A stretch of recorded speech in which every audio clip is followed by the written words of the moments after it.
আসসালামু আলাইকুম রহমতুল্লাহি ওবারাকাতুহ।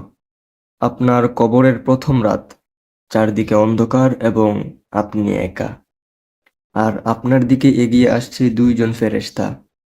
তারা আপনাকে তিনটি প্রশ্ন করবে। আপনি চাইলে এখনই পৃথিবীতে সেগুলোর উত্তর হয়তো বা দিতে পারবেন, কিন্তু তখন পারবেন তো? প্রশ্ন নাম্বার 1, মান রব্বুকা, তোমার রব কে? নিশ্চয়ই আল্লাহ। কিন্তু জীবনে আপনি কাকে অনুসরণ করলেন, কাকে ভয় করলেন, মানুষকে নাকি আল্লাহকে?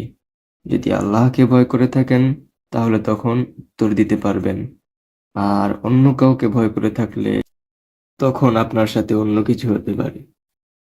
প্রশ্ন নাম্বার 2, মান দীনুকা, তোমার দিন কি? অবশ্যই ইসলাম। কিন্তু আপনার জীবনটা কোন স্টাইলে আপনি কাটিয়েছেন? টিকটক স্টাইলে নাকি রাসূল সাল্লাল্লাহু আলাইহি ওয়াসাল্লামের স্টাইলে? তখন সেই অনুযায়ী আপনার উত্তর হবে।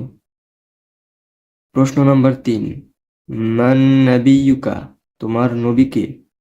অবশ্যই মুহাম্মদ রাসূলুল্লাহ সাল্লাল্লাহু আলাইহি ওয়াসাল্লাম। কিন্তু তার সুন্নাহ আমাদের জীবনে প্রতিফলন কোথায়? না আছে পোশাকে, না আছে আচরণে। একটি হাদিস আমরা দেখতে পারি যেখানে বলা হয়েছে যে যেমন জীবন যাপন করবে সে তেমনই মৃত্যু পাবে, আর যেমন মৃত্যু হবে তেমনই হাসর হবে। মুসনাদে আহমদ। তাই তিনটা প্রশ্নের উত্তর এখনই মুখস্থ করে রেখে কোনো লাভ নেই, যদি না জীবনে আমরা তা আমল করে না যেতে পারি। কারণ কবরের প্রশ্নটা উত্তর মুখে নয়, বরং আমল দিয়েই দিতে হবে।